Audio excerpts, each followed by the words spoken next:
Monsieur le Président de la Chambre des représentants, Monsieur le Président de la Chambre des conseillers, Monsieur le chef du gouvernement, Mesdames et Messieurs les parlementaires, Mesdames et Messieurs les ministres, Madame, Monsieur les ambassadeurs, chers amis, à l'heure de m'exprimer devant vous, je mesure combien la venue s'inscrit dans une histoire séculaire qui a tissé entre nos deux nations une véritable communauté de destin, un dialogue qui remonte à la nuit des mémoires. Impossible de citer toutes les ambassades envoyées de part et d'autre de la Méditerranée depuis la Renaissance, les traités signés, les récits d'exploration, les romances entrecroisées, comme ce corsaire de Salé, Abdallah Ben Aïcha, qui fut envoyé à Versailles pour demander la main de la fille du roi Soleil, ou de ce récit du lettré Idriss Al-Amraoui, qui rapporta au sultan Mohamed IV son témoignage de la France de 1860. Il y eut ces ambassades, avec leurs longues palabres, autour des questions de commerce et de sécurité des mers.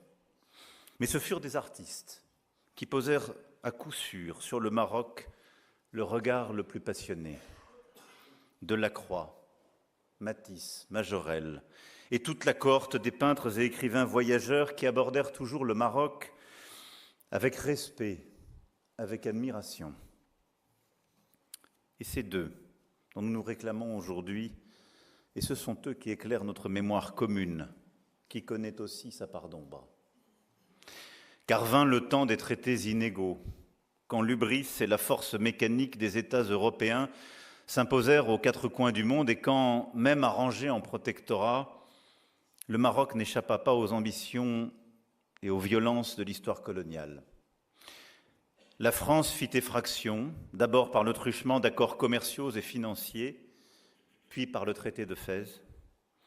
Et tandis qu'elle imposait ses vues et consolidait ses intérêts, il y eut aussi des hommes qui cherchèrent à comprendre, à respecter, et je crois à aimer cet empire millénaire dont ils percevaient l'identité profonde et irréductible. Ils eurent pour nom Louis Massignon, Jacques Berck, à certains égards, Hubert Lyautey. Cela n'empêcha pas la République de demeurer aveugle et sourde au renouveau qui se faisait jour parmi la jeunesse marocaine et que le sultan Mohamed V allait bientôt incarner et défendre.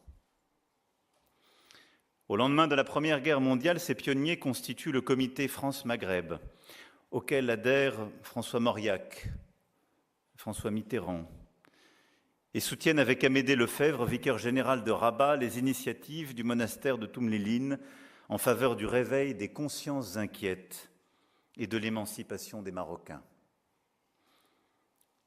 L'histoire retient aussi le courage de Maroc Presse et d'Antoine Mazella au printemps 1954 pour exiger le retour du sultan exilé à Madagascar et de tous ces penseurs libéraux qui paveront la voie de l'avenir. Ce sont ces libéraux, émules de Jacques Berck, regroupés dans Conscience française et le Centre d'études et de documentation de Jean Védrine, qui poseront les premiers jalons conduisant à Aix-les-Bains. Il fallut néanmoins encore plusieurs résidents généraux et le sombre épisode de la déposition du sultan Mohamed V et de son exil avant que la raison ne prévale. Mais la déclaration de la Selle Saint-Cloud, le 6 novembre 1955, scelle un nouveau temps. Oui, c'est par là que le Maroc et la France épargnèrent à leur peuple les 10 années de la guerre d'Indochine et les 8 ans de celle d'Algérie. Ces quelques mois qu'employèrent les négociateurs pour ouvrir la voie à l'indépendance sont à marquer d'une pierre blanche dans notre histoire, car ils ont permis au Maroc et à la France de surmonter les cicatrices laissées par l'épisode colonial. Quand la France se tourne vers ces 80 dernières années de relations franco-marocaines, c'est d'abord de la gratitude qu'elle ressent. pour tous ces hommes venus du Maroc pour libérer notre patrie du joug de l'occupant. En Provence, dans la vallée du Rhône, mais aussi sur tous les autres théâtres où les forces françaises libres furent engagées. Partout la chéchia et la ceinture écarlate des tirailleurs devint synonyme de bravoure et de sacrifice. Partout les goums et les tabors ont payé le prix du sang pour notre liberté. Comme le fit le général de Gaulle, en reconnaissant le sultan Mohamed V comme compagnon de la libération, comme j'ai eu l'occasion de le faire cet été à la nécropole de Boulouris à Saint-Raphaël, où dorment tant des vôtres. Je veux ici leur exprimer notre respect et notre gratitude.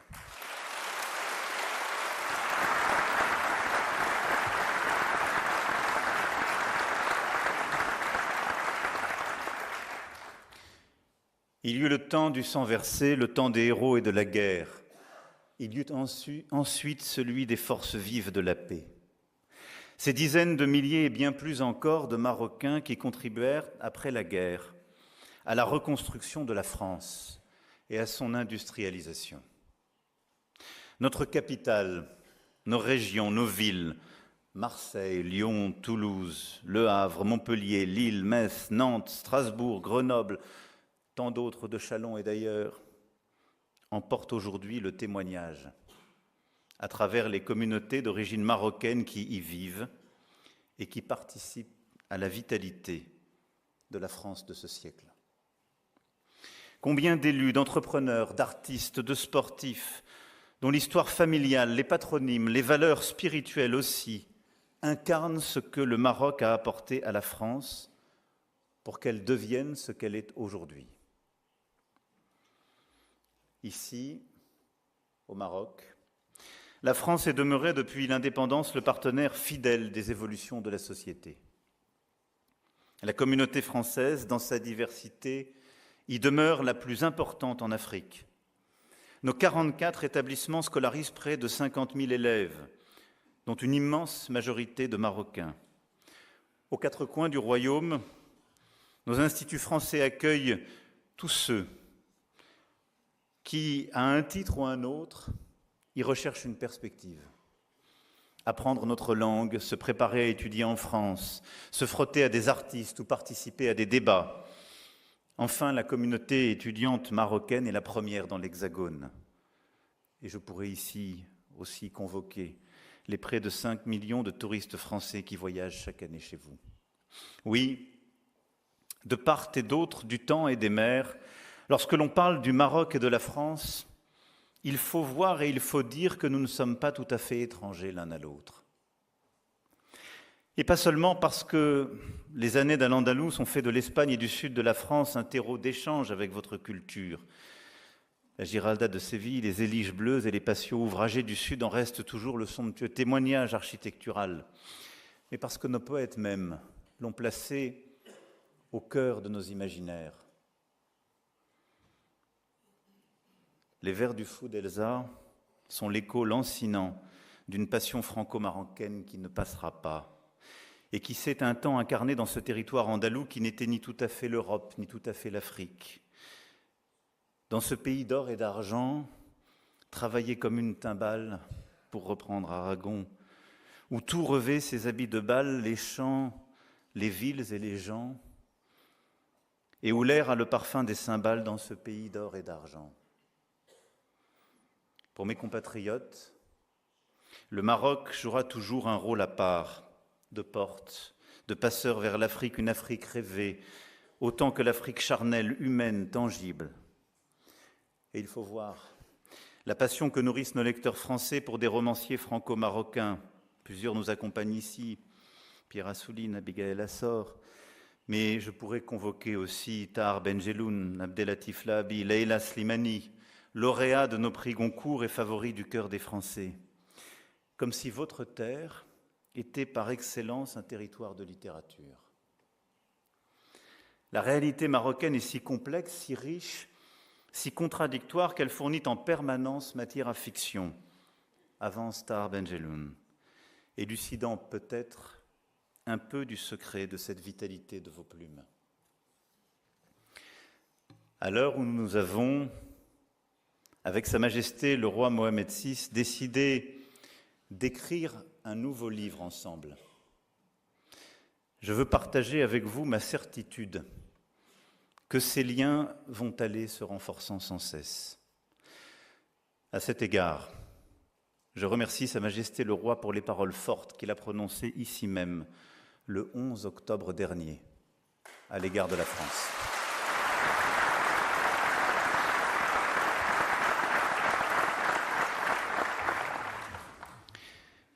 Parmi les plus anciennes monarchies du monde, le Royaume du Maroc avance avec confiance, cette confiance qu'il a en lui-même et qu'il porte en son roi. La conscience que lui donne sa longue histoire et l'énergie d'une jeunesse nombreuse, pleinement désireuse d'accompagner son émergence. Vous êtes également les représentants d'un peuple qui a érigé, par la volonté de son souverain, la diversité, le dialogue, la tolérance, au cœur de son identité, de ses institutions, de sa constitution. L'islam de tolérance, promu par Sa Majesté le Roi, commandeur des croyants, forme un défi à toute forme d'extrémisme. Cette richesse du Maroc est encore plus précieuse et digne de respect à l'heure où notre monde est déchiré par l'intolérance et par la guerre. Ce sont là des valeurs que la France partage profondément, qu'elle s'efforce de promouvoir comme pilier historique de l'Union européenne, en acteur déterminé sur la scène internationale, mais aussi en demeurant un creuset de l'innovation technologique, intellectuelle, artistique, grâce et avec tous ceux qui l'ont faite et tous ceux qui la font vivre. 25 ans sont passés depuis que Sa Majesté est devenu le souverain du Royaume du Maroc. Incarnant la continuité de l'une des plus anciennes dynasties du monde et l'un des visages de la modernité industrielle et technologique. Face à nous, pour le prochain quart de siècle, se dessinent tous les enjeux et tous les possibles. En réaffirmant un lien d'amitié unique en son genre en cet anniversaire, je vois l'occasion et la nécessité d'écrire ce livre nouveau pour faire face et relever les défis du siècle. C'est une opportunité historique, oui, je dirais même un devoir stratégique, de construire entre nos deux pays, mais aussi entre l'Union européenne et le Maghreb et au-delà l'Afrique, un projet qui offre à nos peuples, à nos économies, la possibilité d'une prospérité, d'une sécurité, d'un horizon absolument nouveau. Beaucoup a été esquissé ces dernières années et décennies. Remède, l'Union pour la Méditerranée, pour ne citer que quelques-unes de ces initiatives. Mais force est de constater que les fruits n'ont pas pleinement suivi la promesse donnée par les premières fleurs. En raison des troubles en Méditerranée orientale, de ce qui s'est passé en Libye, de ses conséquences au Sahel et au Maghreb. C'est pourquoi le temps qui s'ouvre est porteur tout à la fois de responsabilité et d'espoir nouveau. Le Maroc et la France ont aujourd'hui vocation à jeter les fondations d'un partenariat d'exception renforcé entre nos deux pays et proposer aux générations des 25 prochaines années ce nouveau livre lucide, lucide sur le passé mais tourné vers l'avenir. Bien sûr, ce doit être avant tout un espace ordonné, dont chacun des partenaires accepte d'être le garant, avec respect et engagement. Je pense à l'immigration illégale et à la nécessité d'une coopération naturelle et fluide en matière consulaire. Chacun voit bien que cette question est aussi une question de confiance réciproque. Elle constitue pour beaucoup de Français une attente des plus fortes. Nous avons besoin de davantage encore de résultats. Je pense aussi à notre partenariat en matière de sécurité, de lutte contre les trafics de toute nature qui minent nos sociétés et menacent nos États. Lutte contre le terrorisme aussi, qui doit continuer de nous unir inlassablement. Lutte contre la criminalité organisée et en particulier contre le narcotrafic qui gangrène nos territoires et nécessite une coopération judiciaire très étroite et encore plus rapide. Oui, ensemble. Notre responsabilité est de bâtir un espace maîtrisé de sécurité et de sûreté. Ce sont aussi ces actions qui permettent ce partenariat d'exception qui gagnerait à être plus ouvert pour étudier, pour travailler quelques jours, quelques mois, quelques années, pour tisser et maintenir des liens, un espace où, sur la base d'un cadre clair, ambitieux, fondé sur nos règles respectives, la mobilité des femmes et des hommes, comme celle des marchandises ou des capitaux, peut permettre aux idées, aux projets, aux talents de circuler intensément. Ce doit être l'occasion de redonner à la Méditerranée sa véritable vocation de trait d'union. Et ne rien faire, ne rien imaginer, se donner pour seule ambition de colmater au jour le jour les flux humains qui nous dépassent, reviendrait à nous résigner à subir notre avenir dans une position passive. Ce n'est pas l'avenir que je veux pour la France, parce que la France n'a jamais été aussi grande que quand elle a rêvé, imaginé plus grand qu'elle-même. Et cette vision, je sais que le Maroc la partage avec notre pays. La France a également toujours été aux côtés du Maroc pour accompagner sa dynamique de développement économique et social. J'évoquais l'éducation, l'enseignement supérieur, mais je songe aussi aux très nombreuses entreprises françaises qui ont cru au Maroc et font aujourd'hui de la France le premier investisseur étranger, ainsi qu'un créateur d'emplois qualifiés, importants et croissants. Je songe à l'Agence française de développement, dont le Maroc est le premier partenaire dans le monde, et dont la stratégie s'aligne parfaitement sur votre nouveau modèle de développement. Je songe aux magnifiques projets pour lesquels vous avez honoré la France de votre confiance, comme le développement marocain du TGV, que nous poursuivrons donc ensemble, et c'est une immense fierté pour nous. Je songe aussi à notre vision des industries culturelles et créatives et l'ambition que nous avons en commun d'en faire un élément central d'attractivité, mais aussi d'employabilité pour nos jeunesses. Je me réjouis demain de pouvoir l'illustrer à l'occasion de plusieurs échanges, et cet après-midi avec des acteurs du secteur du jeu vidéo, échange durant lequel nous lancerons un programme de formation des professionnels soutenu par l'école ISAR dans la perspective de la cité du jeu vidéo dont veut se doter le Maroc. Je pourrais citer là à peu près tous les secteurs, les infrastructures, l'énergie, tous les secteurs qui font la ville durable, celui du traitement des eaux, du traitement des déchets, en effet, de l'éducation, de l'enseignement supérieur, tout concourt à ce que nos sociétés, nos jeunesses, nos entreprises fassent encore davantage. S'il est, permettez-moi simplement cette remarque, s'il est un domaine où nous persistons à nous opposer, c'est uniquement le football.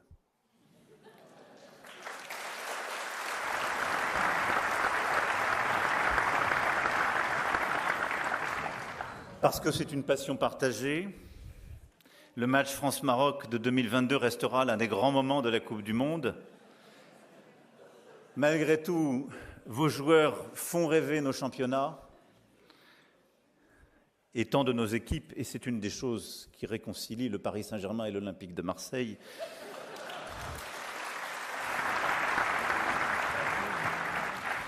Et je souhaite que l'accueil de la Coupe du Monde par le Maroc en 2030 soit le succès auquel nous sommes impatients de participer et nous offre une fois encore tant de moments d'émotion.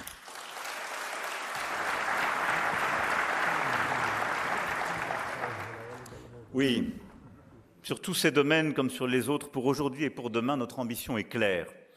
Développer ensemble de nouveaux partenariats stratégiques en mobilisant toutes nos forces économiques, technologiques, académiques, artistiques. Bien sûr, pour faire mieux encore qu'hier, mais aussi parce que j'ai la conviction que renforcer notre communauté de destin dans les domaines essentiels contribuera à nous conserver de part et d'autre de la Méditerranée la maîtrise de l'avenir. Les temps l'exigent et les défis auxquels nos deux pays sont confrontés sur une scène internationale en voie de transformation accélérée aussi. Vous savez, comme moi, qu'il n'y aura pas d'avenir pour nos enfants si nous ne parvenons pas à réussir la transition énergétique et à endiguer le réchauffement climatique. Personne n'est épargné, ni votre peuple, ni le mien. À Paris, en 2015, comme à Marrakech l'année suivante, à travers l'organisation des COP 21 et 22, nos deux nations ont joué un rôle marquant sur la scène internationale. Et c'est ce même engagement que nous poursuivrons. Mais je veux ici saluer l'action résolue qui est la vôtre sur la question de l'eau et de l'adaptation. Je crois que peu de pays ont relevé ce défi avec autant d'ardeur, d'innovation. Et des autoroutes de l'eau, et nous sommes fiers d'être l'un de vos partenaires dans cette politique inédite, aux politiques de dessalement de vos villes, pour faire face aux défis de l'agriculture comme à ceux de villes de plus en plus grandes qui doivent accueillir de nouveaux habitants et plus de jeunesse, l'accès à l'eau potable, l'accès à l'irrigation durable est indispensable. Et le Maroc, à ce titre, a beaucoup à apprendre au reste du monde. Et c'est pourquoi je souhaite que les autoroutes de l'eau soient au cœur du One Water Summit qui sera organisé en fin d'année et que nous puissions vous accompagner sur ce chemin d'adaptation et de souveraineté inédit. Dans le domaine de l'énergie, le Maroc dispose de ressources uniques, d'une longue tradition de grands projets hydroélectriques qui remontent à feu Sa Majesté Hassan II. Déjà riche de fermes solaires, d'éoliennes parmi les plus grandes d'Afrique, votre pays a posé le cadre qui lui permettra bientôt de devenir un acteur majeur du renouvelable, qu'il s'agisse des électrons ou de l'hydrogène vert. J'ai la conviction que vous saurez non seulement réussir la décarbonation de votre consommation domestique et industrielle, mais proposer de manière complémentaire un approvisionnement de proximité stable et sûr à notre Europe. Oui, je suis convaincu que l'avenir de la Méditerranée s'écrira aussi par ces corridors de l'hydrogène vert et ces corridors électriques qui vont lier nos deux pays. Et ces routes nouvelles que nous sommes en train de bâtir sont des axes décisifs de croissance de part et d'autre de la Méditerranée. Voilà une clé essentielle de notre compétitivité.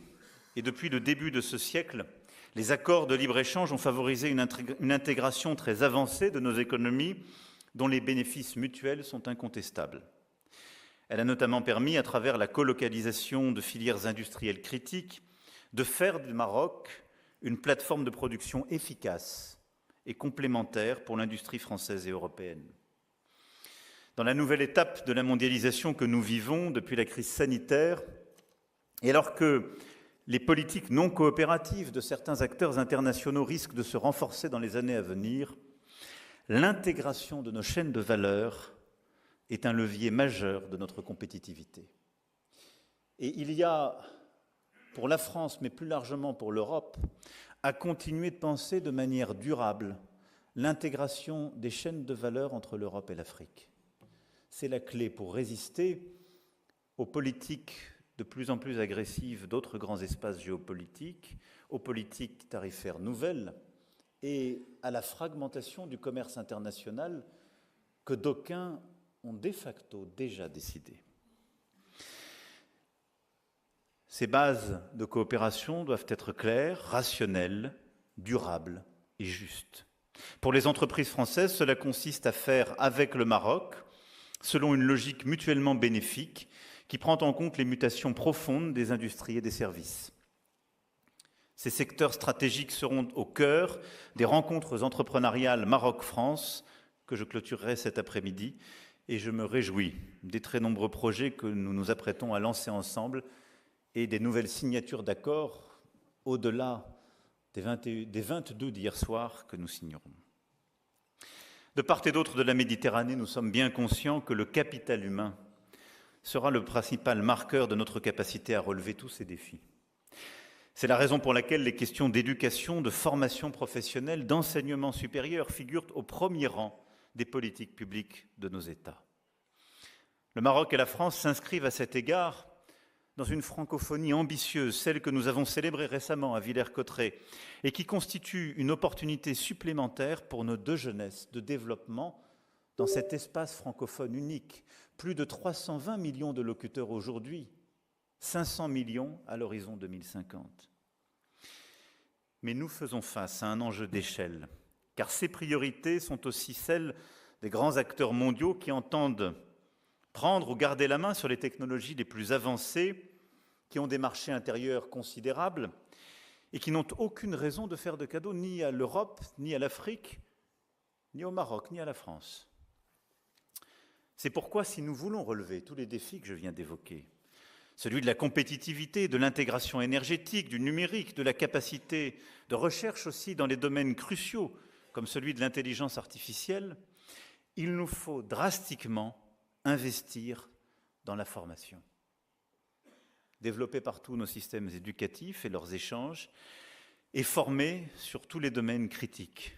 Nous avons décidé, lors de cette visite, d'aller beaucoup plus loin en la matière et de nouer de nouveaux partenariats académiques.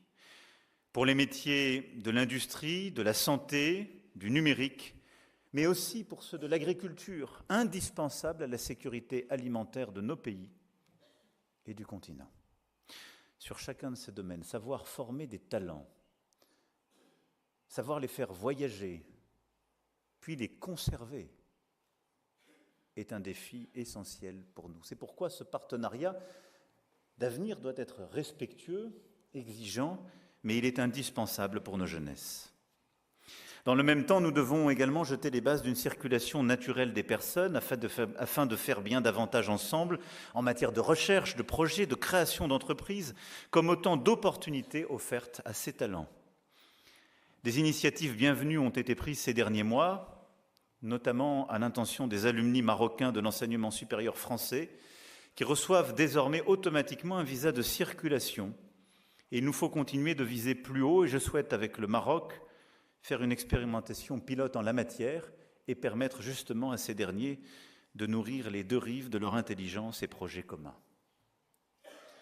L'histoire, la langue, les fondamentaux posés ensemble depuis des siècles constituent autant d'atouts pour réussir quelque chose de singulier qui puisse constituer une espérance pour les générations qui viennent.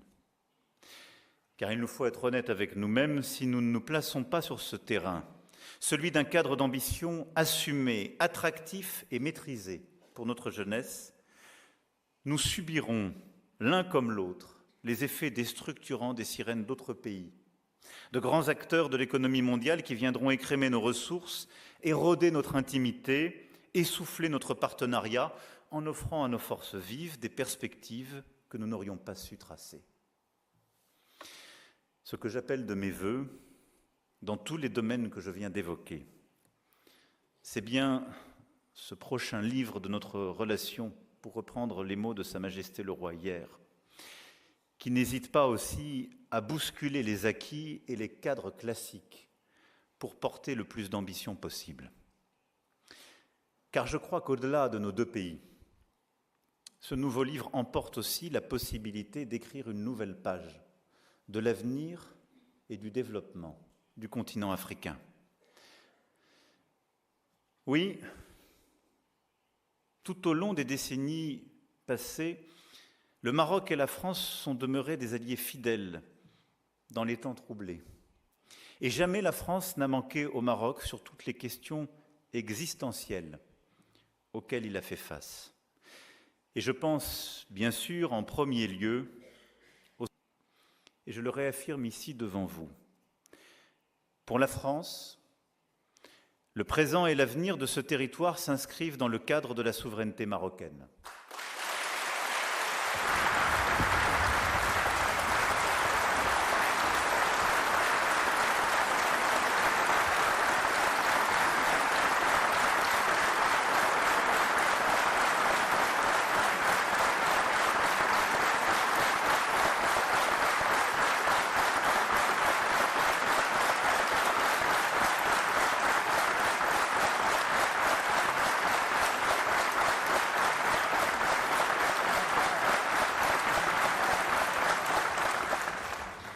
L'autonomie sous souveraineté marocaine est le cadre dans lequel cette question doit être résolue.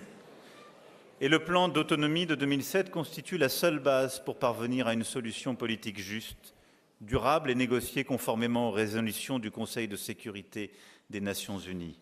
Oui, ancrée dans l'histoire, respectueuse des réalités et prometteuse pour l'avenir, cette position et celle que la France mettra en œuvre pour accompagner le Maroc dans les instances internationales.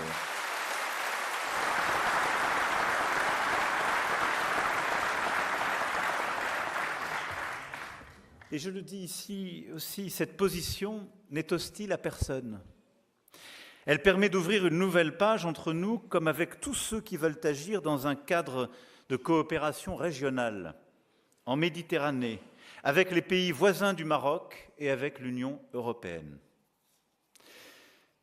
Et je le dis ici aussi avec beaucoup de force, nos opérateurs et nos entreprises accompagneront le développement de ces territoires au travers d'investissements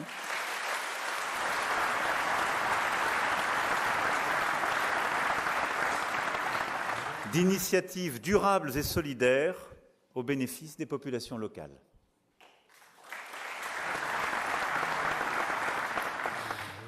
Entre le Maroc et la France, c'est une histoire qui nous appartient, mais elle ouvre vers l'Europe et elle ouvre vers l'Afrique. Et je sais que c'est une vision que partage Sa Majesté le roi Mohamed VI, convaincu que le dialogue entre nos continents peut ouvrir en effet des chemins nouveaux, qui ne soient pas seulement ceux de la fuite et de l'exil. Et je veux le citer devant l'Union africaine, « Il est beau le jour où l'on porte son cœur vers le foyer aimé. L'Afrique est mon continent et ma maison. »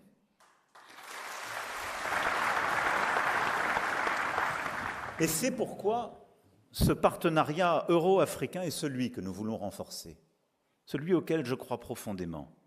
Chacun sait, chacun voit aussi que le continent africain sera celui où une grande partie de notre futur se jouera. Avec l'Afrique, parce que les lunettes d'hier sont dépassées, nous sommes engagés dans un renouveau de notre relation avec les peuples, avec les États. Et le Maroc, par sa géographie, par son histoire, par sa culture, par la vision de ses souverains, affirme depuis longtemps sa vocation de plateforme, de truchement, de chemin singulier. Sa stabilité, son ouverture, son développement sont des atouts inégalables que nous reconnaissons à leur juste valeur et qui peuvent inspirer bien des initiatives communes. C'est pourquoi, je le crois profondément, nous avons ensemble à œuvrer, et je sais pouvoir m'inspirer de votre pays et de son action au Sahara et au Sahel. Oui, nous avons dans cette région, nous avons besoin dans cette région d'une stabilité respectueuse des peuples, de projets de développement pour la jeunesse de celle-ci, qui seule permettra non seulement la stabilité, mais de mettre fin aux routes des trafics et de la misère, qui du golfe de Guinée à la Libye sont ceux qui font souffrir le continent africain et le continent européen.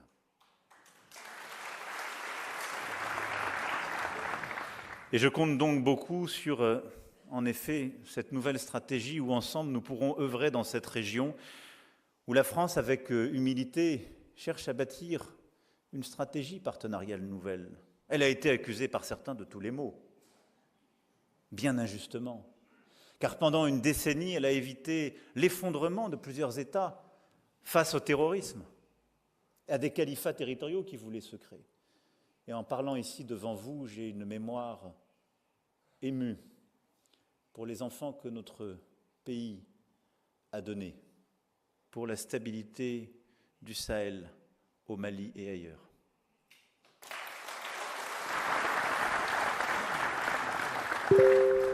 Oui, ce nouveau partenariat avec l'Afrique, par sa jeunesse, est celui que nous voulons construire ensemble, au Sahel et au Sahara, comme je l'évoquais, mais à travers tout le continent, par l'éducation, l'agriculture, les projets écologiques, le numérique et l'énergie.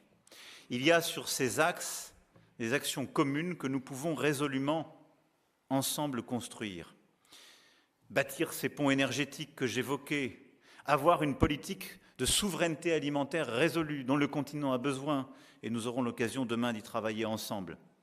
Et nous sommes déjà partenaires dans cette aventure, avec les campus du réseau Africa Sup au Maroc, avec la future Académie de l'eau, et nous ne sommes qu'au premier pas de ces révolutions à venir. Je veux ici aussi saluer le rôle positif de partenariat, de dialogue et de stabilisation que votre pays joue avec l'ensemble du voisinage. Pour projeter notre relation bilatérale vers l'avenir et pouvoir emporter cette ambition et ces projets, j'ai proposé à Sa Majesté le roi Mohamed VI que la France et le Maroc soient liés par un nouveau cadre stratégique qui pourrait être signé 70 ans après l'accord de la Celle-Saint-Cloud, à l'occasion d'une visite d'État en France que Sa Majesté a acceptée.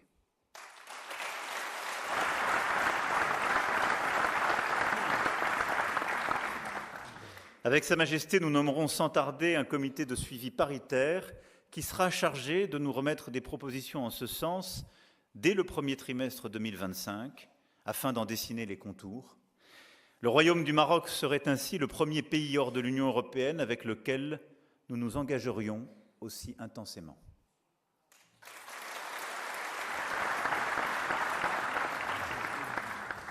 Et ce sera l'occasion de rappeler que des valeurs communes nous rassemblent, qu'elles invitent à voir grand et loin pour les générations à venir. Et cet accord aura vocation à mobiliser nos institutions, nos communautés, nos jeunesses, nos talents, pour être les garants de l'ambition que nous nous assignons.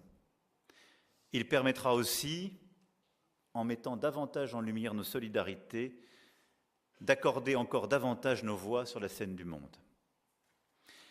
À cet égard, nos regards se tournent évidemment vers l'est de la Méditerranée, vers cette région du Proche-Orient qui est si chère à la France comme au Maroc et qui se trouve aujourd'hui plongée dans l'abîme avec des conséquences dramatiques pour les populations civiles. Le 7 octobre 2023 a constitué une attaque d'une barbarie particulièrement atroce perpétuée par le Hamas contre Israël et son peuple. Et Israël a le droit de défendre son peuple contre une telle menace. La France y a perdu 48 de ses enfants et 2 de nos compatriotes comptent encore parmi les otages retenus à Gaza.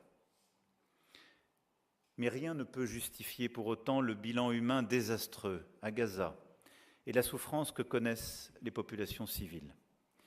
C'est pourquoi il faut un cessez-le-feu à Gaza. Et la France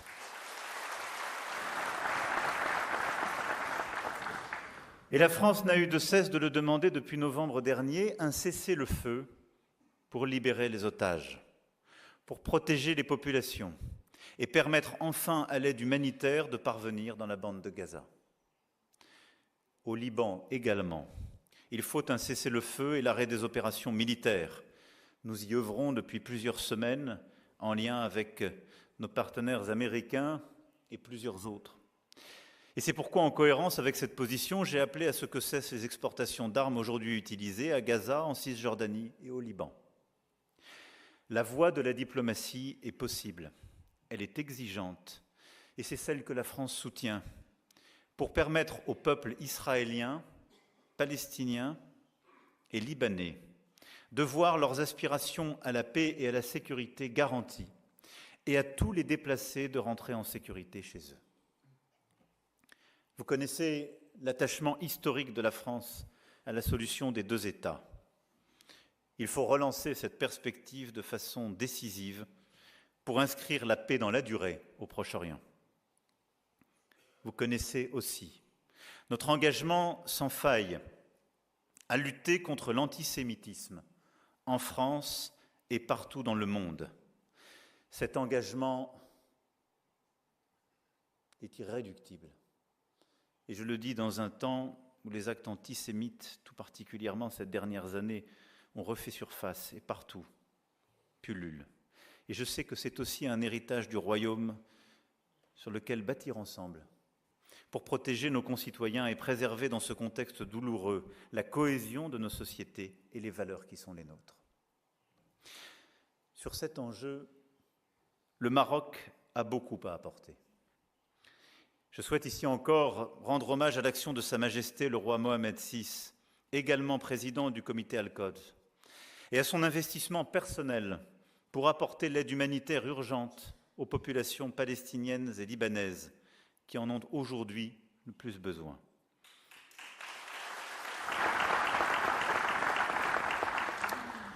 Je salue sa mobilisation et celle de tout le Maroc en faveur de la désescalade, d'une reprise du dialogue et de la relance d'un processus politique crédible. Dans la cacophonie actuelle, dans laquelle se complaisent les extrêmes de tous bords, le Maroc porte une voix forte et singulière. C'est, il me semble, la voix de la raison et de la justice. Une voix juste, fidèle à son histoire et à ses principes, une voix qui nous rappelle à nos engagements, à nos valeurs communes, et qui nous enjoint d'œuvrer sans relâche pour apporter un peu d'espoir à une région et à des populations qui en ont aujourd'hui si peu. Je sais qu'à Paris comme à Rabat, nous partageons cette même préoccupation et travaillons dans le même sens. Mesdames et messieurs les parlementaires, chers amis, la vision éclairée de Sa Majesté le roi Mohamed VI, les réalisations des 25 premières années de son règne sont une invitation à nous tourner vers l'avenir. C'est, vous l'avez compris, ce qu'à vos côtés et avec vous, je suis venu faire.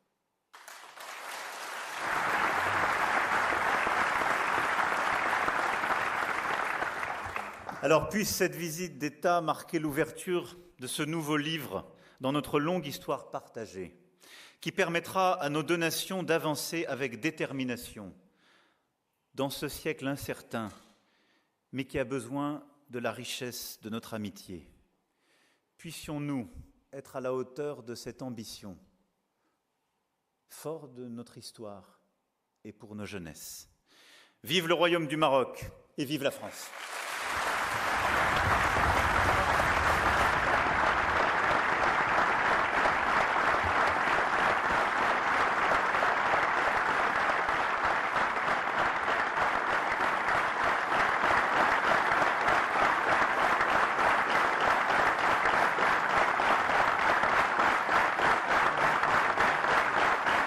قبل ما تخرجوا ما تنسوش تابوناو في قناة أشكاين وتفعلوا الجرس باش يوصلكم الجديد في الحين. إذا عجبكم المحتوى بارتاجيوه مع أصدقائكم، ولمزيد من الأخبار تيليشارجوا تطبيق أشكاين من بلاي ستور وأب ستور.